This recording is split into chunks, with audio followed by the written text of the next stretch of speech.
They called him a bum, mocked him, told him to move along. Then he pulled out an FBI badge. What he discovered? His own boss buried the bodies, and 6 years ago, they erased his mind.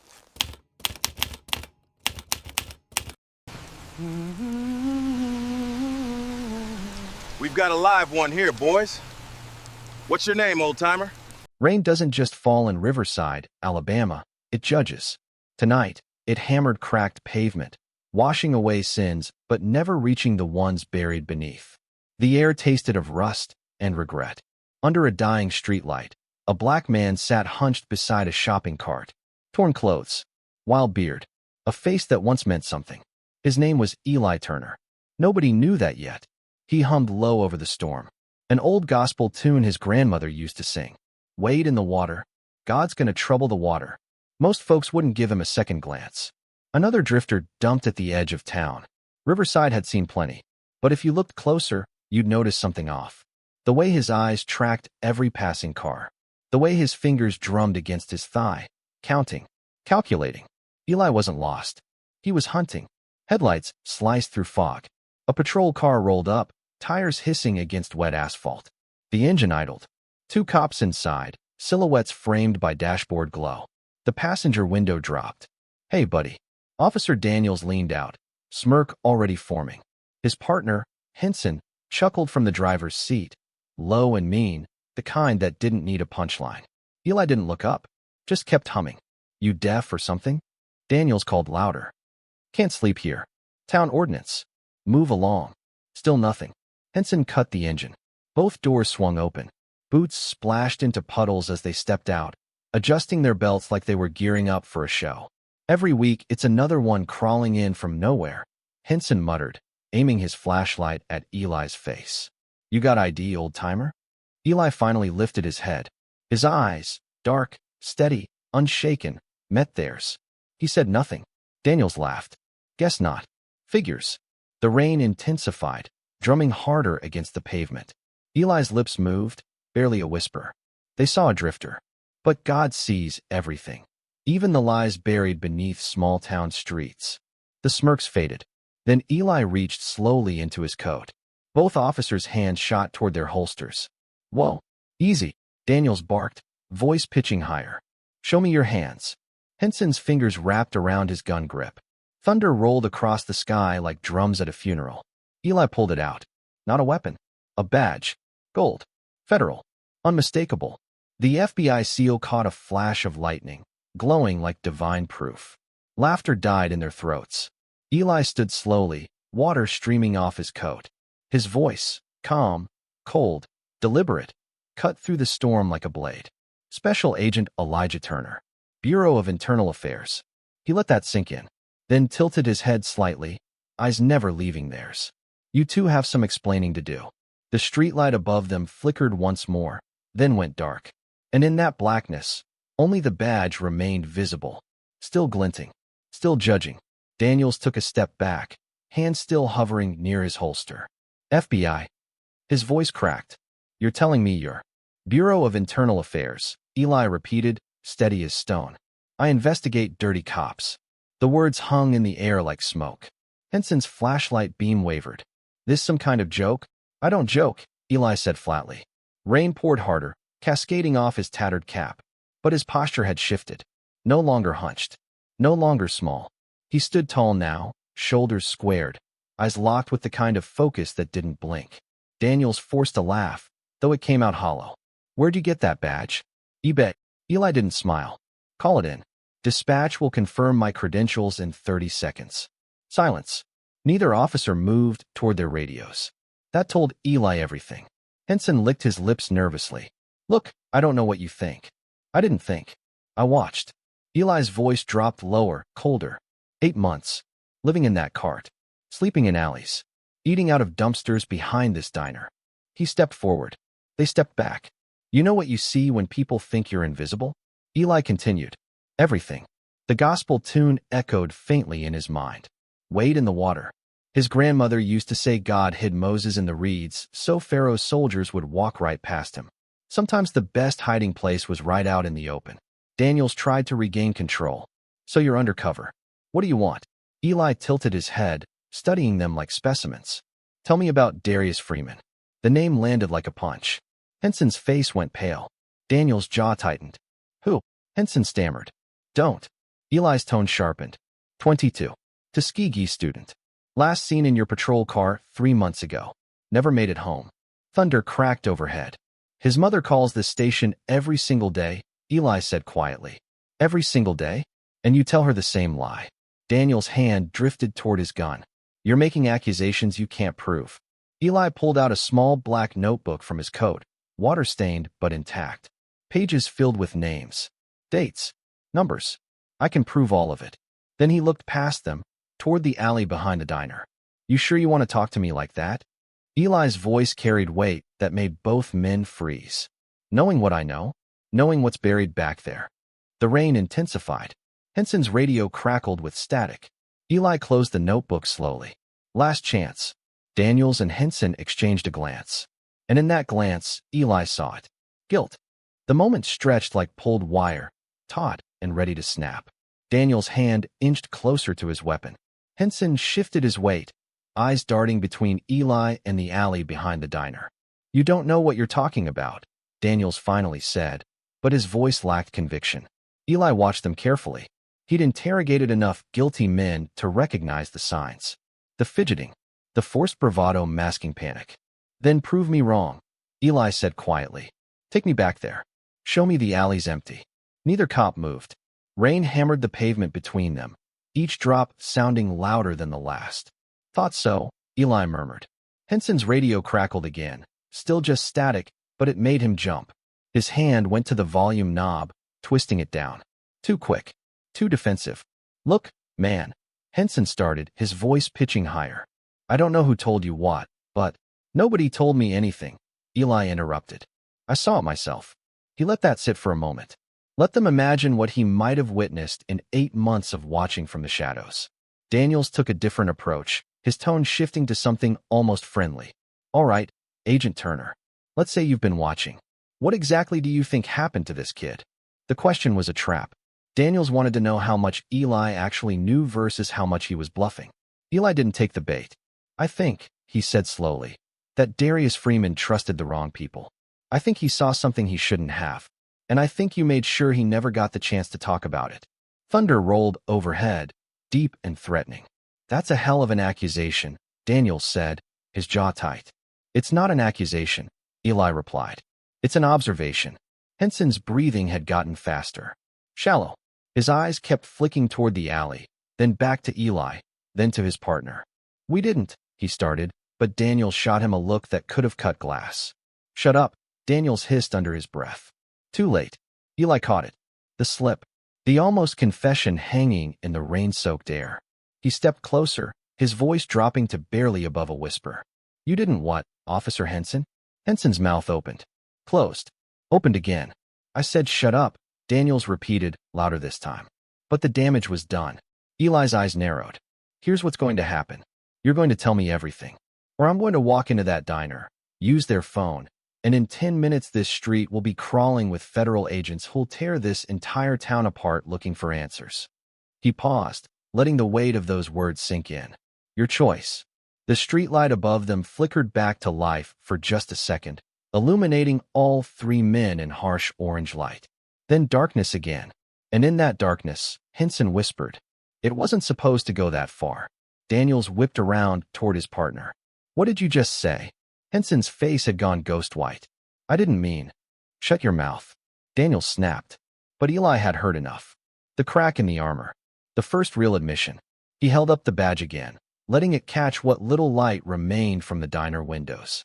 Gold against darkness. Authority against chaos.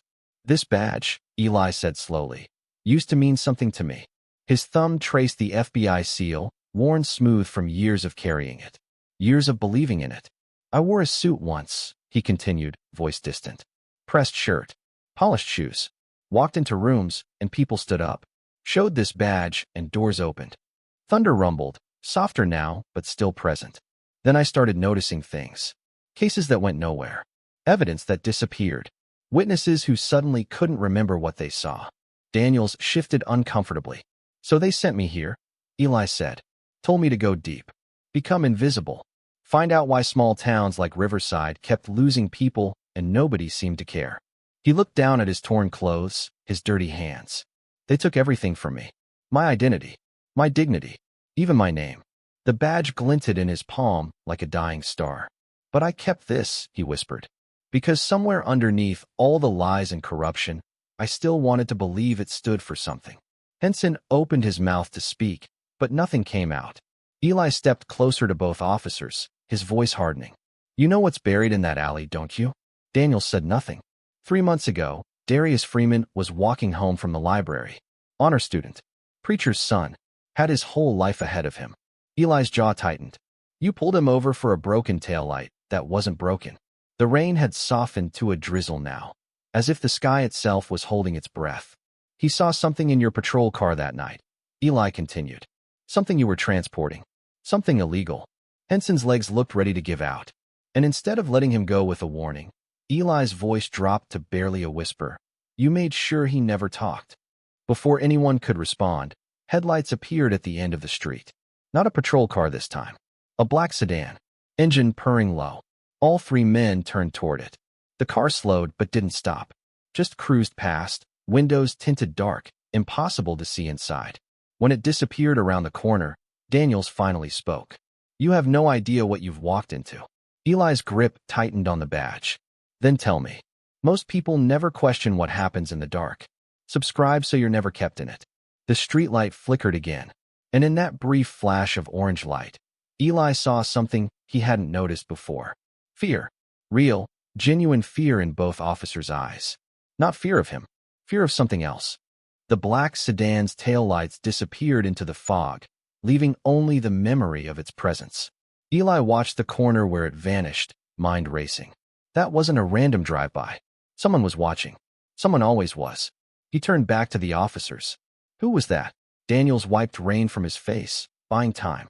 I don't know what you're talking about. The sedan. Who drives it? Could be anyone, Daniels muttered. Eli didn't believe that for a second. His mind drifted back 3 months. Late September. The night everything changed. He'd been sitting in this exact spot, pretending to sleep, when he heard the commotion. Shouting. A car door slamming. Then silence that felt too heavy. Through half-closed eyes, he'd watched Daniels and Henson drag something wrapped in canvas toward the alley behind Jackson's diner. Something human-shaped. They'd been careless. Rushed. Panicked. One of them dropped a wallet. Eli waited until they left, then crawled over and picked it up. Inside, a student ID. Darius Freeman. 22. Tuskegee University. Smiling in the photo like he had the world figured out. That's when Eli knew this wasn't just about dirty cops skimming money or planting evidence. This was murder. He'd spent the next week watching them return to that alley at odd hours. Always at night. Always nervous. Carrying shovels, lime, tarps. Covering their tracks. Eli opened his notebook again, flipping to a page marked with a folded corner. 3 names written in his careful handwriting. Darius Freeman. September 15th. Keisha Meadows. July 2nd. Antoine Briggs. April 18th. All young. All black. All last seen in police custody. All buried in the same alley. You dig long enough in this town, Eli said quietly, more to himself than to them. You'll find more than bones. Henson was trembling now, whether from cold or guilt. Eli couldn't tell. It started small, didn't it? Eli pressed. A few dollars here. Some evidence that went missing there. Then it got bigger. Shipments you weren't supposed to see. Money you weren't supposed to touch. Daniel's jaw worked silently. And then someone saw too much, Eli continued. Someone who couldn't be bought or scared into silence. He pointed toward the alley. That's when you started digging. The rain had stopped completely now.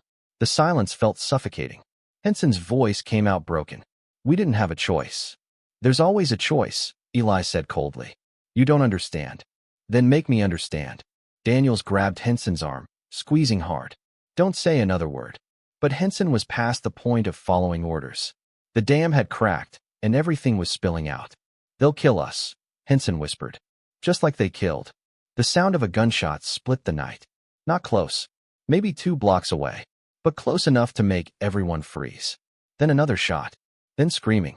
Eli's hand went to his own weapon, muscle memory taking over. Daniels and Henson looked at each other, And in that moment, Eli saw the truth written across their faces. This wasn't over. It was just beginning. The gunshots echoed into silence, leaving only the sound of distant sirens. Daniels and Henson bolted toward their patrol car without another word, engines roaring to life, tires screeching as they disappeared into the night. Eli stood alone under the dead streetlight, badge still in his hand. He should follow them, should see what the shooting was about. But something held him in place. A feeling, the kind that saved his life twice in Detroit and once in Newark. The feeling that he was being watched. The diner door creaked open behind him. You shouldn't be out here. Eli turned slowly. A woman stood in the doorway, backlit by the warm glow of the diner's interior. Late 30s. Dark curly hair pulled into a loose ponytail. Tired eyes that had seen too much. Mara. She'd been working at Jackson's diner for as long as Eli had been undercover. Maybe longer. Every morning at 6, she'd unlock the doors. Every night at 11, she'd lock them again. In between, she served coffee, scrambled eggs, and the closest thing to kindness this town had to offer. She held a white ceramic mug in her hands, steam rising from it. Coffee? She asked quietly. Eli pocketed the badge and approached carefully. It's past closing. So are you. She offered a small smile. Consider it on the house. He took the mug. Black coffee, no sugar. Just how he liked it. How did she know that? Thank you, he said, studying her face. Those cops give you trouble? She asked, leaning against the doorframe. Nothing I couldn't handle. She nodded, eyes drifting toward the alley. They come around here a lot. Late nights. Always nervous. Always looking over their shoulders. Eli sipped the coffee. Hot. Strong. Real. You notice things, he observed. Hard not to when you work the night shift. She pulled her cardigan tighter against the damp air. You see who people really are when they think nobody's watching. There was weight in those words. Meaning underneath meaning. What's your name? Eli asked, though he already knew. Mara. She extended her hand. He shook it. Her grip was firm. Steady. Eli, he said. Something flickered in her eyes when he said his name. Recognition? No, something deeper. You're not really homeless, are you? She asked softly. The question caught him off guard. Most people never looked past the dirty clothes and the shopping cart. They saw what they expected to see and nothing more. But Mara was different. What makes you say that? He asked carefully. She gestured toward his hands. Your nails are too clean. Your beard's trimmed, even if it looks wild. And the way you carry yourself, she paused. You move like someone trained to move. Eli said nothing. I won't tell anyone, she added quickly. Whatever you're doing here, whoever you're looking for, it's none of my business. She turned to go back inside, but Eli's voice stopped her. Darius Freeman. She froze, hand on the door. Did you know him? Eli asked. When Mara turned back around, her eyes were wet. He came in here every Thursday, she whispered. Always ordered the same thing. Pancakes and orange juice. She wiped at her eyes with the back of her hand. He was a good kid. The way she said was told Eli everything he needed to know. She knew. Mara glanced toward the street, then back at Eli. You should come inside. I'm fine out here. No, you're not.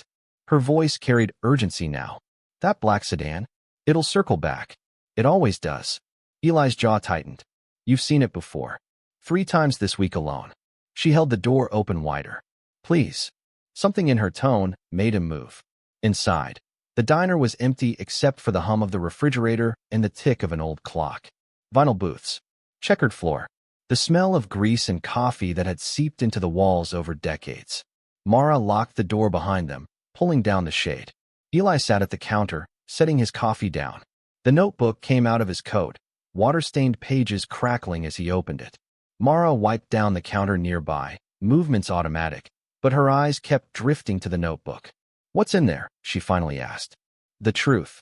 Eli turned to a page filled with his careful handwriting, or at least pieces of it.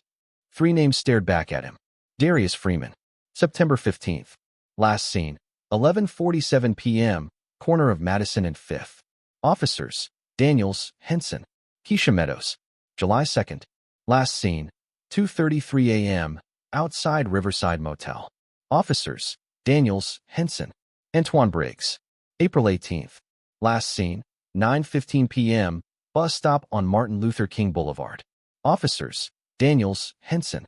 Below each name, he'd written notes. Witness accounts. Suspicious details. Inconsistencies in police reports. They all had one thing in common, Eli said quietly. They saw something they shouldn't have. Mara stopped wiping. What did they see? Packages being moved. Cash exchanges. Always late at night. Always involving those two cops. He tapped the page. Riverside's not just corrupt. It's a pipeline. For what? Drugs. Money. Maybe both. Eli flipped to another page covered in license plate numbers, timestamps, locations. Someone's using this town as a distribution point. Small enough to stay off federal radar. Isolated enough that nobody asks questions. Mara's knuckles had gone white gripping the towel. And anyone who sees too much, Eli's finger traced down to the names again. Disappears. The clock ticked louder in the silence. Darius was smart, Mara said softly. He kept his head down. Stayed out of trouble. That's what his mother told me too. Eli's voice cracked slightly. She still calls the station. Every morning at 9. Asking if there's been any news. What do they tell her? That they're still investigating. Eli closed the notebook, the sound final. They've been saying that for 3 months. Mara's eyes glistened. His father preaches at Greater Hope Baptist. Every Sunday, he prays for his son to come home. Eli looked down at his scarred hands. Hands that once wore gold rings and shook hands with senators. They think they buried the truth, he whispered. They buried me instead. Outside, an engine rumbled past. Slow. Deliberate. The black sedan. Both of them froze. Mara reached under the counter, pulling out something Eli didn't expect. A gun. Small. Silver. Well-maintained. They bury witnesses. Subscribe so the truth doesn't vanish with you. She checked the chamber with practiced ease, then met Eli's eyes. There's something you need to know about me. The sedan's engine faded into the distance. And Eli realized Mara wasn't just a waitress. She never had been. Eli stared at the gun in Mara's hand, then back at her face. Who are you? He asked slowly. She set the weapon on the counter between them, careful, deliberate. Someone who's been in this town longer than you. That wasn't an answer. Not really. Eli's hand moved instinctively toward his own weapon, still holstered under his coat. Old habits. Trust no one until they prove themselves. Relax, Mara said, reading his body language. If I wanted you dead, you wouldn't have made it past your first week sleeping in that alley. The truth of that statement settled over him like cold water. She was right. He'd been vulnerable for months. Exposed. If someone had wanted him gone, it would have been easy. Why didn't you approach me before? He asked. Because I needed to be sure you were who I thought you were. She poured herself coffee, movements steady despite the tension. FBI doesn't exactly announce when they send agents undercover. Eli's eyes narrowed. How did you know? Your eyes. She sipped her coffee. You can hide everything else, but not the way you watch people. Like you're cataloging every detail. Every exit. Every threat. Silence stretched between them. Outside, the rain started again. Soft at first, then harder, drumming against the diner windows like desperate fingers. Eli pulled out his own gun. Not to threaten her. Just to show solidarity. They were both armed. Both dangerous. Both here for reasons bigger than themselves. He ejected the magazine, checked it, slid it back in. Muscle memory. Then he did something he hadn't done in months. He prayed. Not out loud. Just in his mind. Words his grandmother taught him when he was too young to understand their weight. Vengeance is mine, says the Lord. But some debts felt too personal to leave to God. You believe in that? Mara asked, somehow knowing what he was thinking. I used to. Eli's finger traced the edge of his gun. My grandmother raised me in the church. Made me memorize scripture. Told me justice was God's job, not mine. What changed? I became a cop. His laugh was bitter. Saw what men do when they think God isn't watching. Mara nodded slowly. And now? Now I'm not sure what I believe. He looked at her directly. But I know what I've seen. And I know what needs to be done. The moral weight pressed down on him like stones. Was he here for justice? Or revenge? Was there even a difference anymore? His grandmother's voice echoed in his memory. Baby, don't let anger make you forget who you are. But anger was all he had left. Anger and this badge. And a notebook full of names that deserved better than shallow graves behind a diner. Eli, Mara said softly. He looked up. She was standing now, gun back in her hand, but pointed at the floor. Not a threat. A statement. Before you do whatever you came here to do, she said, you need to know something. The rain intensified. Thunder rumbled. Mara's voice dropped to barely above a whisper. I'm not just a waitress. And this, she gestured around the diner, isn't just a diner. Eli's grip tightened on his weapon. Then what is it? The door behind them rattled. Not the wind. Someone trying the handle. Both of them turned, guns raised, fingers on triggers. The rattling stopped. Then came 3 deliberate knocks. Slow. Methodical. A code. The knocks came again. 3 times. Deliberate. Patient. Mara lowered her gun slightly, recognition crossing her face. Stay here. Like hell, Eli whispered, keeping his weapon raised. She moved toward the door, checking the peephole before unlocking it. The chain stayed on. Clear, a voice asked from outside. Male. Young. Clear, Mara responded. She opened the door just wide enough for a manila envelope to slide through, then locked it again immediately. No face. No name. Just the envelope. Eli watched her tear it open, pulling out photographs. Crime scene photos. Recent ones, judging by the digital timestamps. Her expression darkened with each image. What is it? Eli asked. She didn't answer immediately, just stared at one particular photo, jaw tight. Then she looked up at him, and something shifted in her eyes. A decision being made. 6 years ago, she began slowly, I was FBI, Counterintelligence Division. Eli's breath caught. My name isn't Mara. Not really. She set the photos down. It's Agent Mara Chun. Or at least it was. The world tilted slightly. FBI. She was Bureau. Quantico, 2019, she continued. I graduated top of my class. Tactical training. Advanced interrogation. Undercover operations. Eli's mind raced backward, searching his memory. And then he saw it. A flash of recognition. Her face. Younger. Hair shorter. Standing in a classroom full of recruits. He'd been there. Not as a student. As an instructor. You, he breathed. You were in my surveillance techniques course. She nodded slowly. You taught me how to disappear. How to become someone else so completely that even people who knew you wouldn't recognize you. The pieces clicked into place. You taught me how to lie, she said quietly. How to live a lie. Day after day. Month after month. Until the lie becomes more real than the truth. Eli holstered his weapon, the weight of understanding settling over him. They sent you here, he said. Before me. 2 years before you. She leaned against the counter, exhaustion showing through the cracks. My assignment was to infiltrate the local network. Work my way in. Gain trust. Document everything. And I did exactly that. Her voice hardened. I documented shipments. Recorded conversations. Built a case that could have brought down everyone from the street dealers to the state senators protecting them. She picked up one of the photos, holding it toward the light. Then the bureau went quiet. My handler stopped responding. My emergency contacts disconnected. Every safe house address I had burned. Eli knew that feeling. The sudden silence. The realization that you're on your own. They left you here, he said.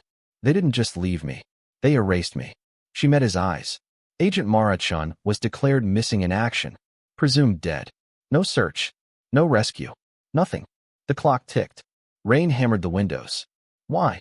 Eli asked. Because someone high up didn't want this investigation to continue. She gestured around the diner. This place? It's a front.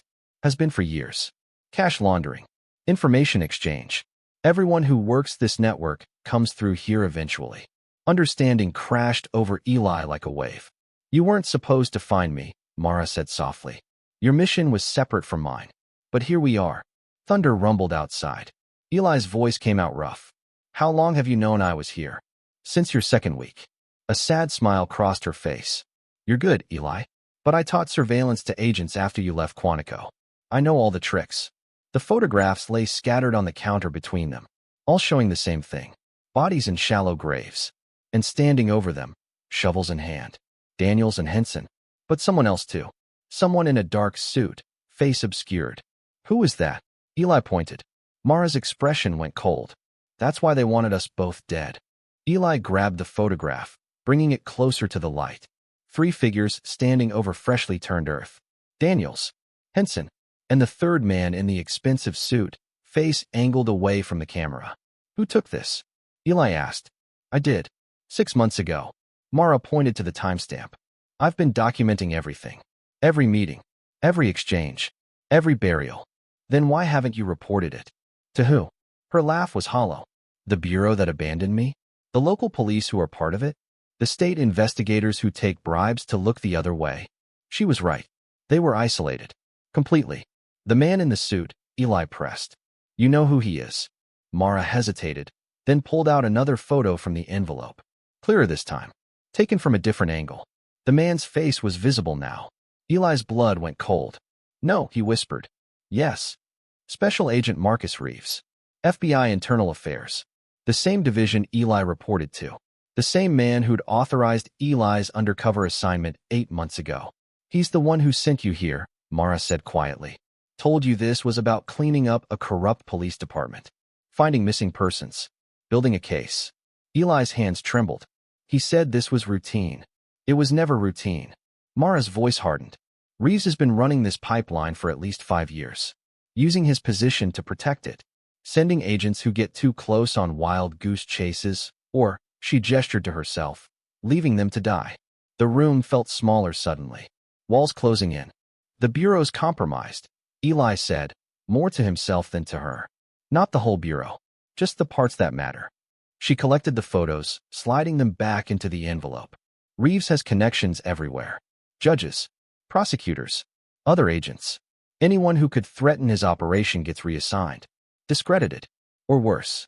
Eli thought about his own handler. The weekly check-ins that suddenly stopped 3 months ago. The encrypted messages that went unanswered.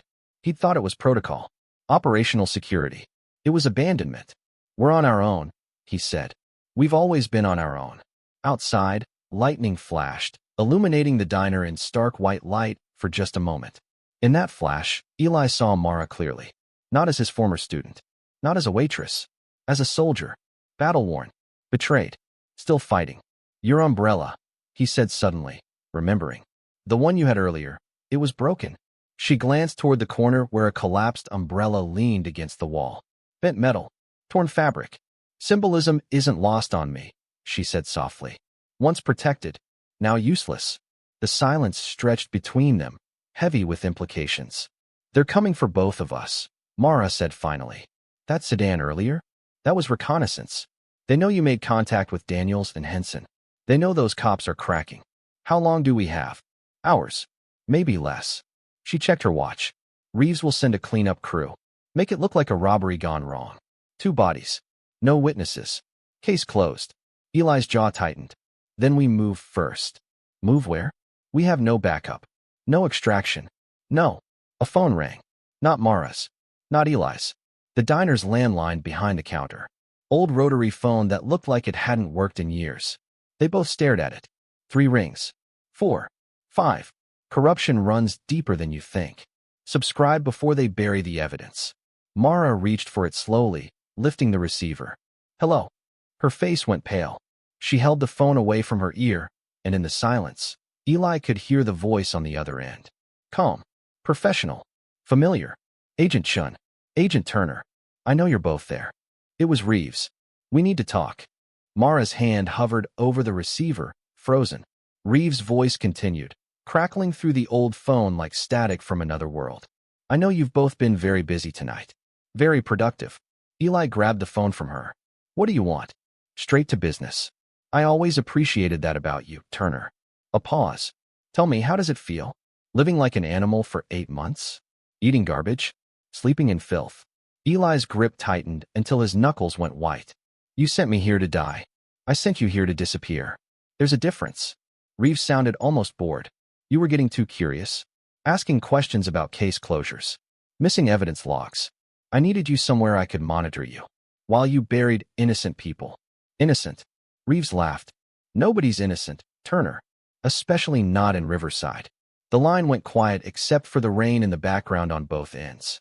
Here's what's going to happen, Reeves said. You're going to walk away. Both of you. Leave tonight.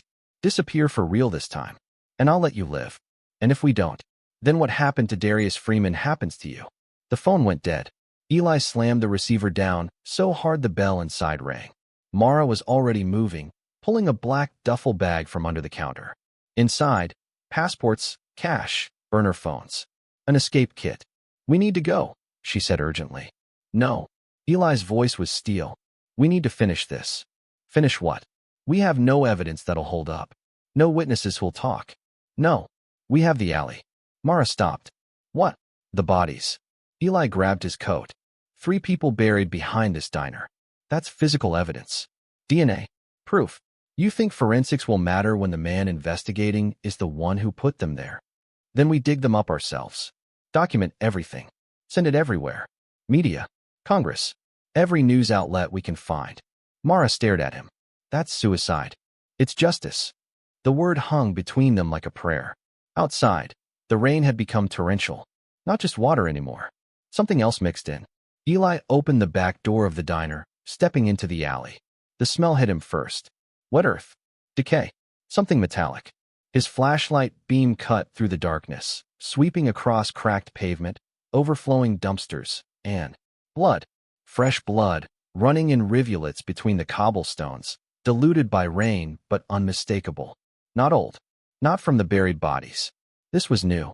Mara appeared beside him, her own flashlight joining his. Oh God! The beams converged on a shape slumped against the brick wall. A body. Still warm, judging by the steam rising from it. Eli approached carefully, gun drawn. Mara covered him. He knelt beside the figure, turning it over gently. The face made his heart stop. Officer Henson. Throat cut. Eyes wide. Mouth frozen in a silent scream. He'd been dead maybe 20 minutes. Right around the time those gunshots rang out. They're cleaning up, Mara whispered. Eli's flashlight swept the rest of the alley, landing on something that made his blood freeze. A second body. Officer Daniels. Bullet hole in his forehead. Execution style. Both cops. Both dead. Both silenced. We're next, Mara said, voice shaking. But Eli wasn't looking at the bodies anymore. His light had found something else. Scratched into the brick wall beside Daniel's body, written in blood. They know. 2 words that changed everything. Someone else was here. Someone who knew what was happening. Someone who'd killed the cops before they could talk. And left a message. Eli stood slowly, rain washing over him, mixing with something else on his face. Tears. For Darius. For Keisha. For Antoine.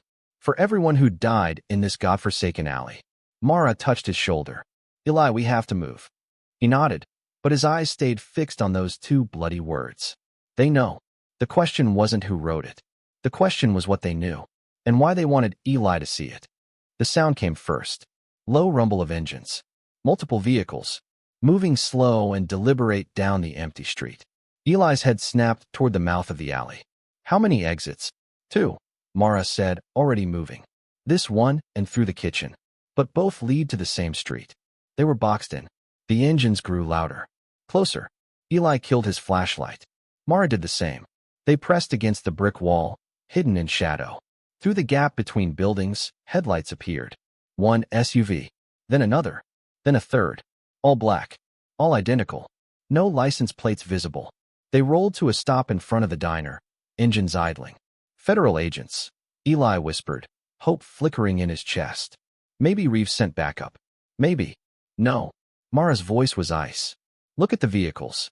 Eli studied them more carefully. No government plates. No agency markings. Not even the subtle identifiers that unmarked bureau vehicles carried. These weren't federal. Doors opened. 6 men stepped out, moving in synchronized precision. Tactical gear.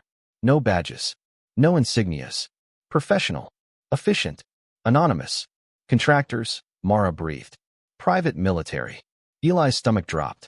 Reeves hadn't sent agents. He'd sent killers. The kind of people who cleaned up messes and left no witnesses. No questions. No trails. One of them gestured toward the diner. 2 others moved to the alley entrance. We need to go, Eli whispered urgently. Now. But Mara wasn't moving. She was watching something. One of the contractors pulled out a tablet, the screen's blue glow illuminating his face. He tapped it twice, then showed it to the others. On the screen, surveillance footage. The diner. The street. The alley. Real-time feeds from cameras Eli hadn't known existed. They've been watching this whole time, Mara said quietly. Every conversation. Every move. The men split up. 2 toward the diner's front door. 2 toward the alley. 2 circling around back. Standard clearing pattern. No escape routes left open. Eli's hand went to his gun, but Mara grabbed his wrist. Don't, she hissed. 6 against 2. Military training. Body armor. We wouldn't make it 3 steps. She was right. This wasn't a fight they could win. Then what? Eli asked. Mara's eyes scanned the alley, searching for something. Anything. There. A maintenance ladder leading to the roof. Rusty. Probably unstable. But it was movement. Up, she said. They climbed fast, metal groaning under their weight. Each rung felt like it might snap. Below them, flashlight beams swept into the alley. 2 bodies. One of the contractors called out. Daniels and Henson. Looks recent. Check the diner. Footsteps. Breaking glass. Systematic search. Eli and Mara reached the roof, pulling themselves over the edge just as the beams swept upward. They lay flat against tar and gravel, barely breathing. When you've been betrayed enough times, Eli thought, even hope starts to sound like a setup. The voiceover in his head was cynical now, worn down by 8 months of lies. Below, more voices. No sign of Turner or Chun. Expand search radius. They're on foot. Can't have gone far. One of the contractors stepped back into view, speaking into a radio. Sir, we have a situation. The local assets are eliminated, but the primaries are in the wind. Static. Then a voice Eli recognized, even through the distortion. Reeves. Find them. No survivors. No exceptions. The contractor acknowledged and moved out of sight. Eli and Mara lay perfectly still, rain soaking through their clothes. 3 SUVs. 6 trained killers. Unlimited resources. And the 2 of them with nowhere to run. Mara's lips moved, forming words without sound. We're not getting out of this. Eli wanted to disagree. Wanted to believe they had a chance. But watching those men move with cold precision below, he knew she might be right. The irony wasn't lost on him. He'd come here to find the truth. Now the truth had found him. Rain fell harder now, each drop hitting the rooftop like a bullet. Eli's mind raced through scenarios. Rooftop to rooftop. Fire escape. Storm drain. Every option ended the same way. Surrounded, outgunned, dead. Mara shifted beside him, pulling something from inside her jacket. A phone. Not a burner. Something older. More official. What are you doing? Eli whispered. Making a call. To who? Reeves has the bureau. Local police are dead. Who's left? She didn't answer. Just dialed. The phone rang once. Twice. Someone picked up. It's me, Mara said quietly into the receiver. Silence. Then a male voice, muffled through the rain and distance. Eli couldn't make out the words, but he saw Mara's expression change. Soften. I know, she said. I know it's been 2 years. More silence. I need extraction. Riverside, Alabama. Jackson's Diner. 6 hostiles. Heavy weapons. The voice responded.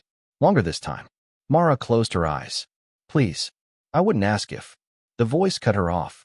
Whatever was said made her hand tremble. Understood, she whispered finally. Then hung up. Eli stared at her. What was that? Insurance.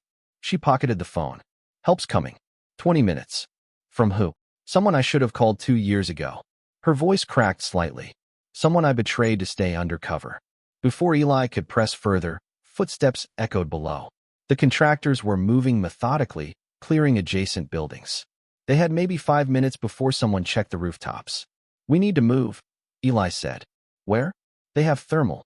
Night vision. Every advantage. Then we take one away. Eli crawled toward the roof's edge, looking down at the SUVs below. Their vehicles. Disable them. Force them to chase us on foot. That's suicide. You got a better idea? Mara started to respond, then stopped. Her eyes locked on something across the street. Eli followed her gaze. A figure stood on the opposite rooftop. Alone. Watching them. Too dark to see clearly, but the silhouette was unmistakable. Tall. Lean.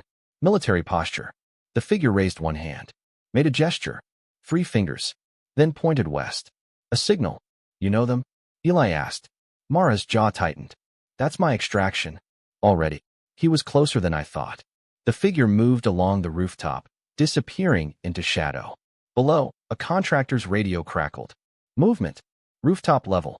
Northwest quadrant. They'd been spotted. Go, Eli said, pushing Mara toward the fire escape on the opposite side. Follow your contact. What about you? I'll draw them off. Buy you time. Eli, no. Listen to me. He grabbed her shoulders, forcing eye contact. You still have those photos. The evidence. Get them to someone who matters. Finish what we started. Tears mixed with rain on her face. They said they'd kill my family. My sister. Her kids. If I ever talked. The confession hung between them. That's why you didn't report in? Eli said, understanding dawning. That's why you stayed silent. She nodded, broken. I traded your file for their safety. Reeves said if I gave him everything you knew, he'd leave them alone. The betrayal should have hurt. Should have made him angry. But looking at her face, the guilt, the fear, the years of carrying that weight, he only felt pity. You think being a man means silence? He said softly, echoing something his grandmother once told him. No, it means speaking when it matters most. He pulled out his notebook, pressed it into her hands. Take this. Tell the truth. All of it.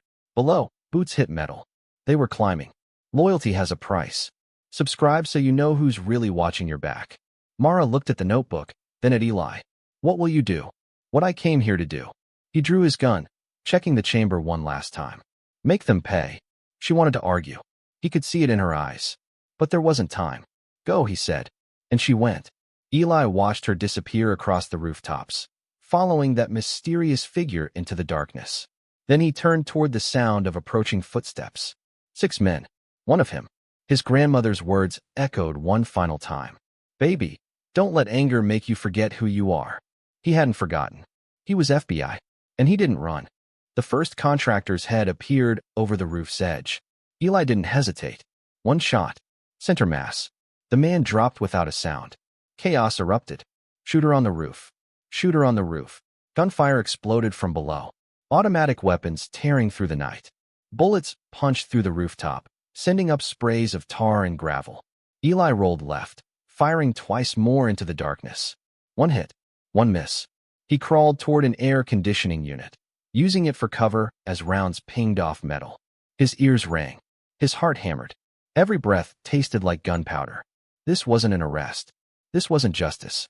This was war. A grenade arced over the edge, spinning through the rain. Eli's eyes went wide. He kicked it hard, sending it skittering across the roof. It dropped over the opposite edge. The explosion lit up the street below like daylight. Car alarms shrieked. Windows shattered. One of the SUVs erupted in flames. Fall back. Regroup, someone shouted. Eli used the confusion to move, sprinting low across the rooftop toward the adjacent building. His legs burned. Lungs screamed. He jumped. For one terrible moment, he was airborne. 10 feet of empty space between buildings. 3 stories of nothing below. He hit the opposite roof hard, shoulder taking most of the impact. Pain shot through his body, but he kept moving. Behind him, muzzle flashes. Bullets chasing him across tar paper and gravel. He returned fire blindly, not aiming, just creating noise. Creating chaos. The slide locked back. Empty. No time to reload. Eli dove behind a rooftop access door just as concentrated fire shredded the space where he'd been standing.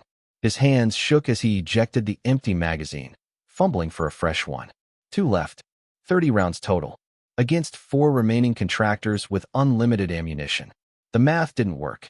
But math never stopped anyone from fighting. He slammed the magazine home, racked the slide. Then he saw it. A red dot on his chest. Laser sight.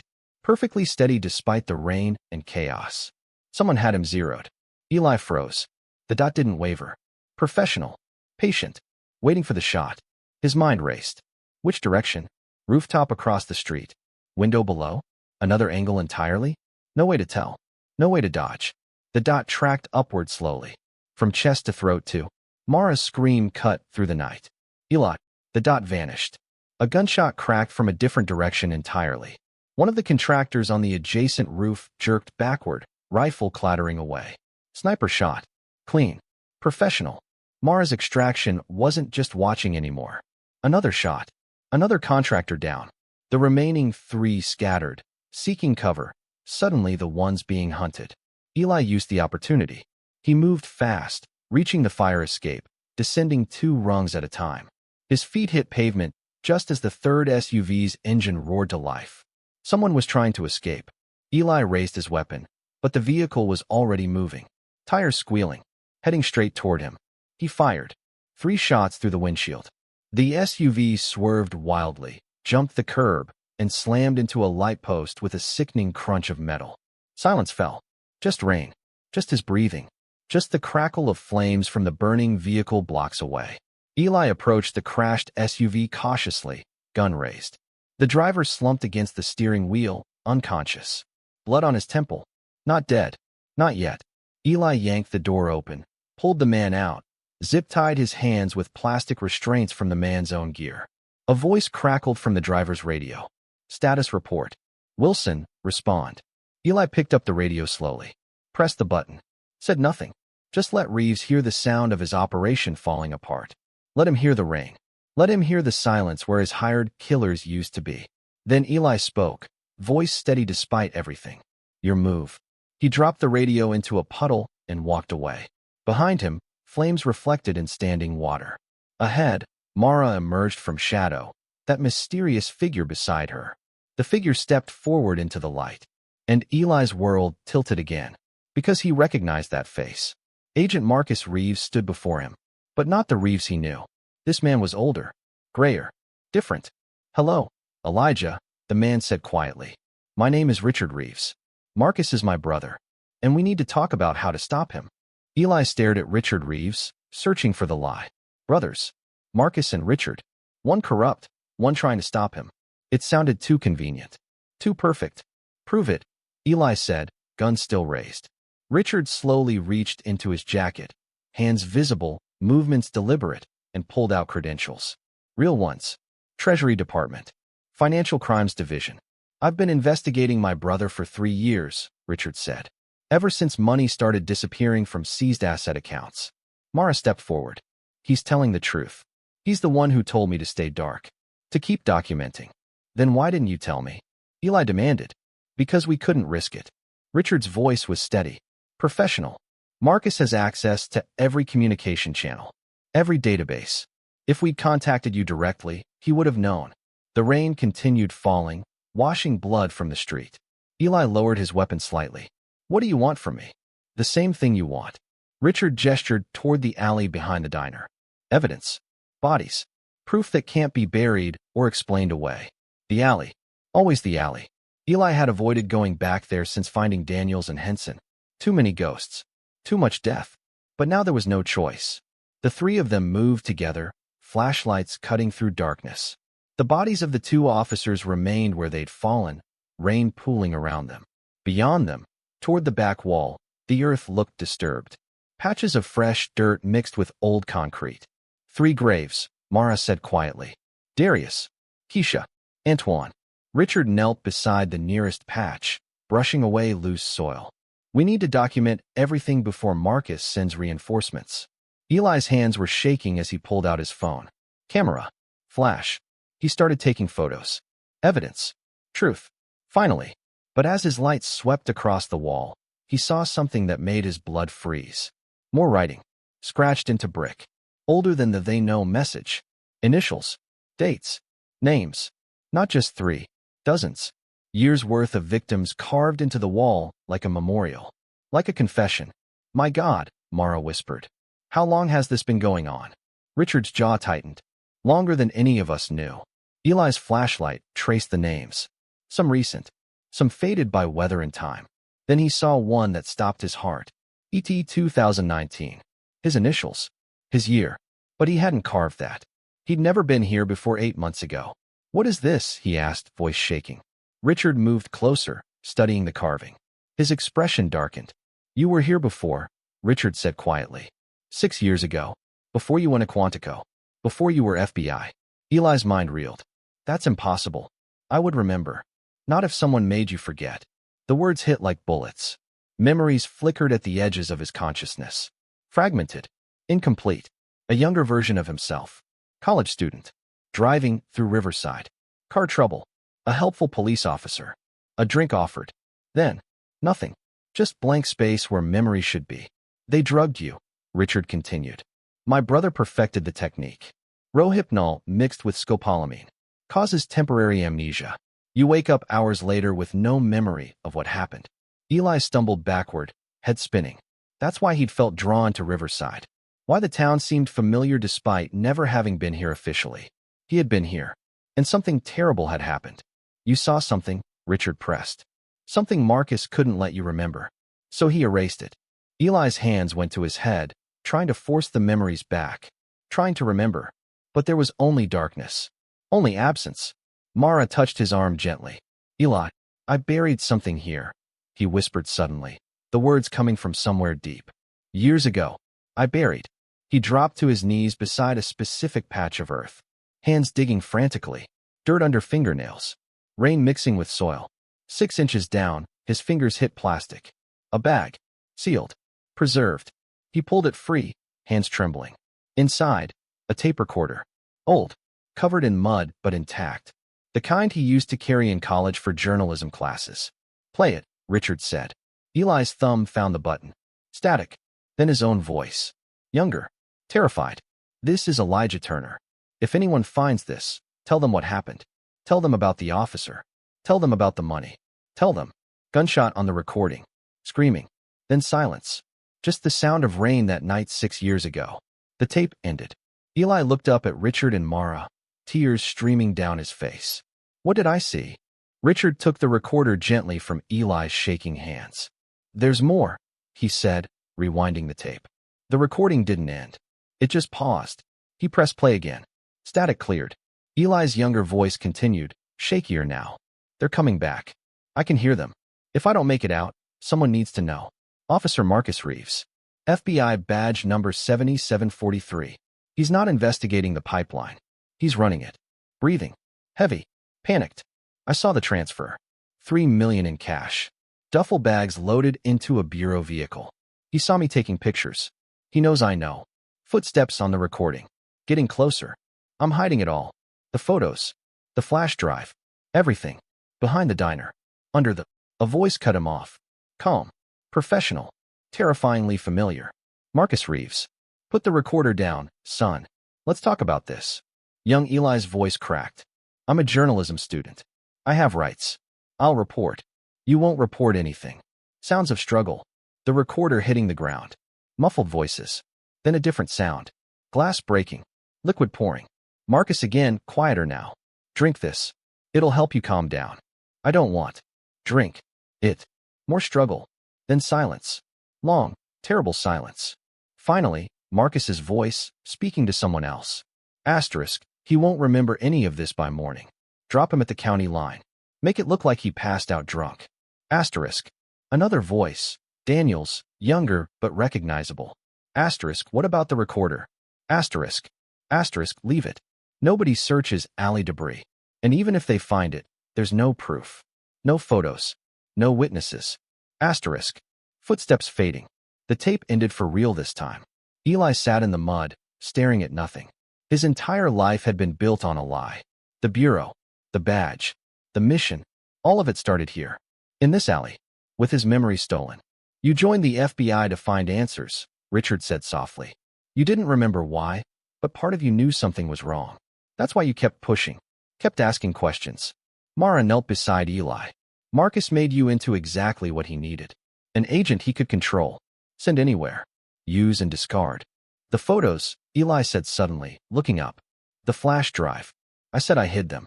Richard was already moving, sweeping his light across the alley. Under what? He didn't finish the sentence. Eli closed his eyes, trying to force the memory. But there was only darkness. Then something. A fragment. Blue. He remembered blue. The dumpster, he breathed. There was a blue dumpster. Right there. He pointed to where a newer, green one now sat. They moved it together, metal scraping against concrete. Beneath, the old foundation showed through. Cracked. Broken. And there, wedged into a gap between stones. A waterproof case. Sealed tight. Covered in 6 years of grime. Richard pried it open. Inside, a flash drive. A disposable camera. And an envelope marked with one word. Proof. Mara picked up the flash drive carefully. This is it. This is everything we need. Not just need, Richard corrected. Everything Marcus has spent 6 years trying to bury. Eli stared at the case. His own handwriting on that envelope. His own insurance policy that he'd forgotten making. Some lies stay buried. Others dig themselves out. Subscribe before yours catches up. There's something else, Richard said, pulling a photo from the envelope. Not from 6 years ago. More recent. Maybe months old. It showed Marcus Reeves shaking hands with someone in an expensive suit. A senator, judging by the backdrop. But that's not what made Eli's breath catch. In the background, barely visible. Daniels and Henson, younger, in uniform, standing guard. Not just corrupt cops. Disciples. Marcus had been grooming them for years. Using them. Building his network one small-town department at a time. How many? Eli asked hoarsely. How many towns like Riverside? Richard's expression was grim. 14 that we know of. Probably more. 14 towns. Hundreds of victims. An empire built on silence and forgotten graves. We end this tonight, Eli said, standing. All of it. With what? Mara challenged. Evidence that's 6 years old. Photos that could be dismissed as circumstantial. With testimony. Eli picked up the tape recorder. Mine. Yours. Everyone Marcus has silenced. He looked at the wall of names. All those victims. We speak for them. Richard nodded slowly. Then we need to move fast. Marcus will send everything he has now. Police. Federal marshals. Anyone he can mobilize. Let him. Eli's voice was steel. I'm done hiding. Thunder rolled overhead. And somewhere in the distance, sirens began to wail.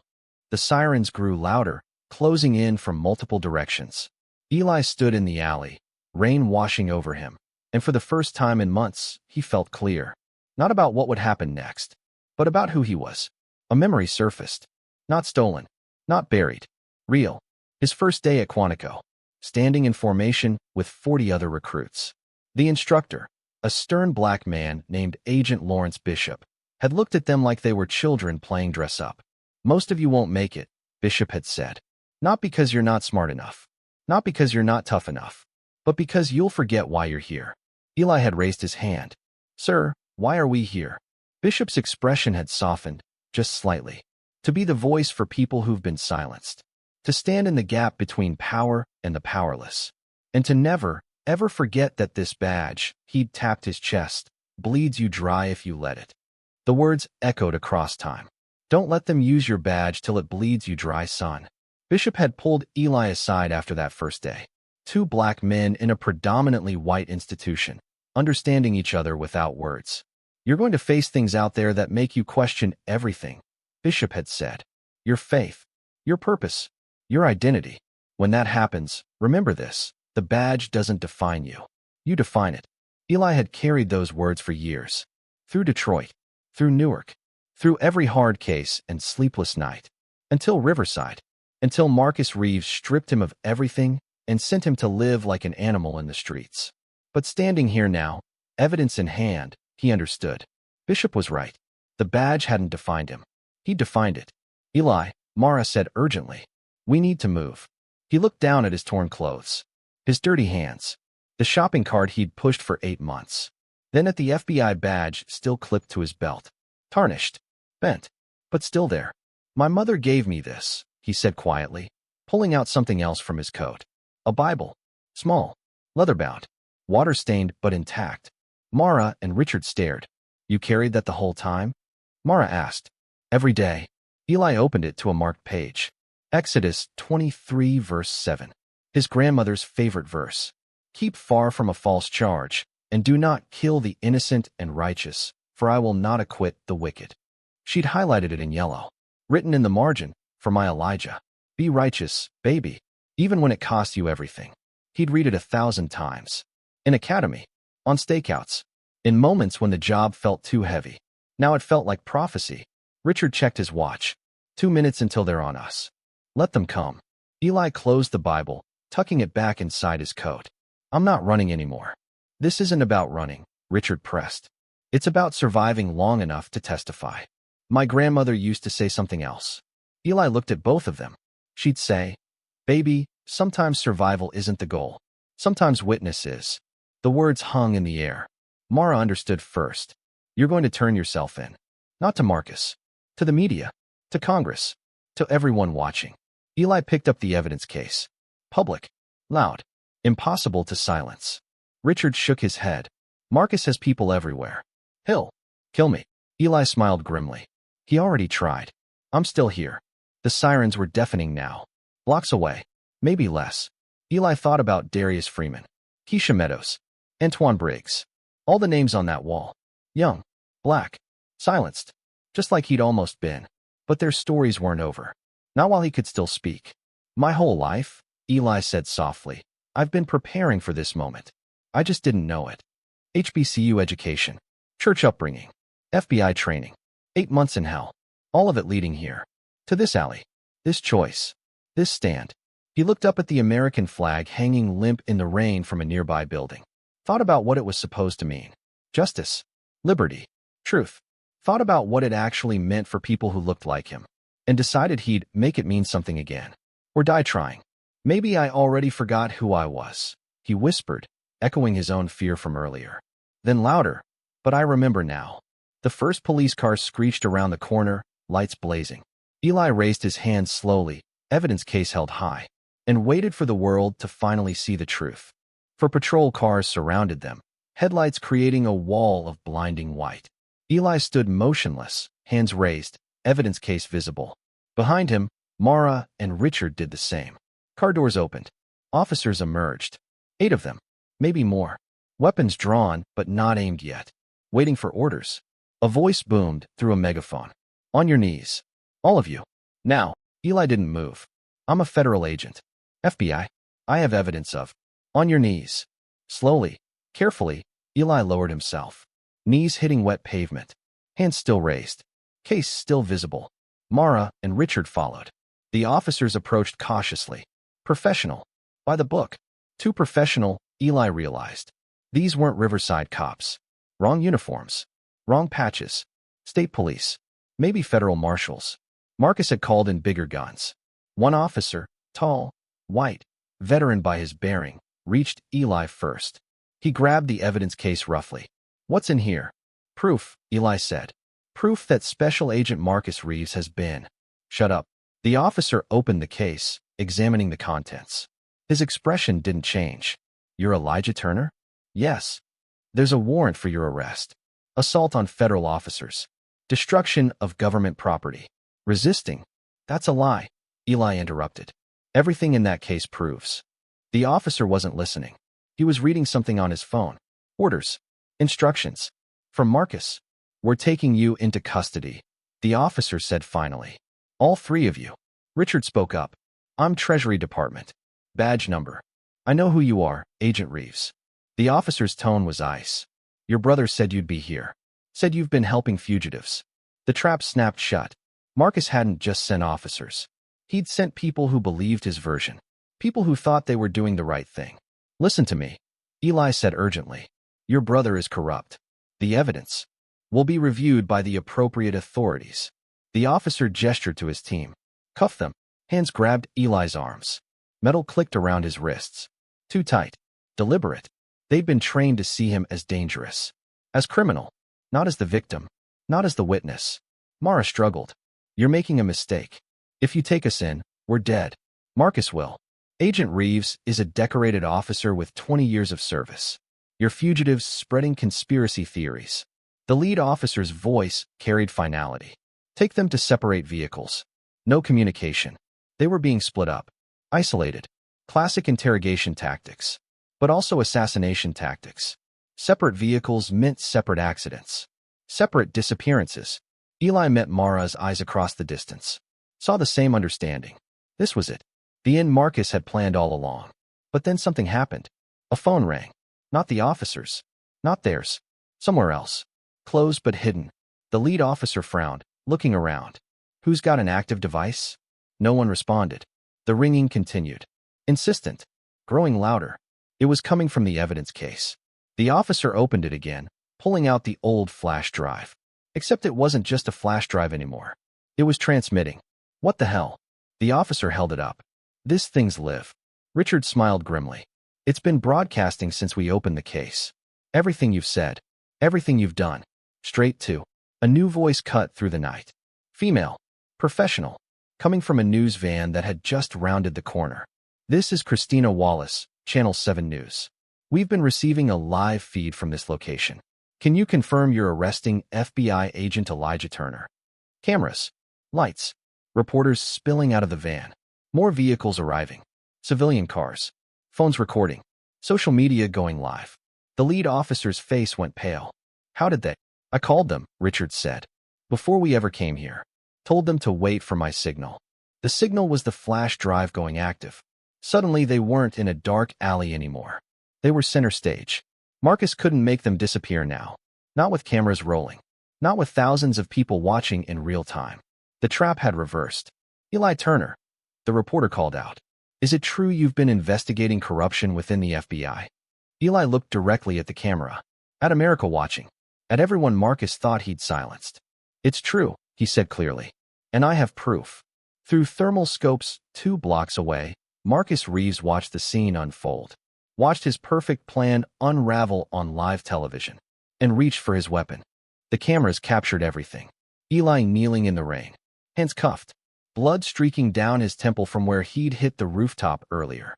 Looking every bit the victim he was. Special Agent Marcus Reeves, Eli said directly to the camera, has been running a criminal enterprise for over 6 years. Using his position to move drugs, launder money, and murder anyone who discovered the truth. The reporter thrust her microphone closer. That's a serious accusation. What evidence do you have? Names, dates, locations, financial records, and bodies buried behind this diner.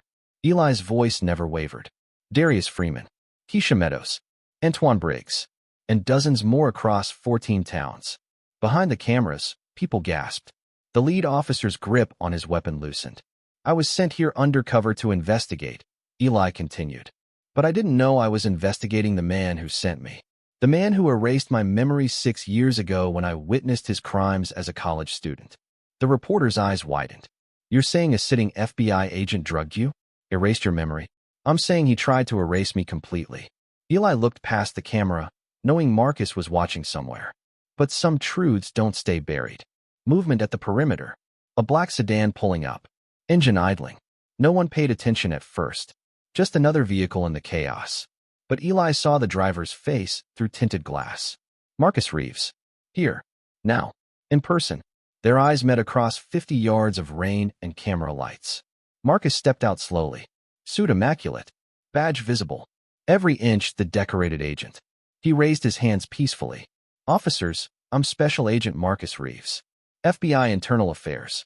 I'm here to take custody of the fugitives. The lead officer hesitated. Sir, we were just... I know what you were doing. Marcus walked forward calmly, confidently. Unfortunately, these individuals have fed you a very convincing lie. He gestured toward Eli.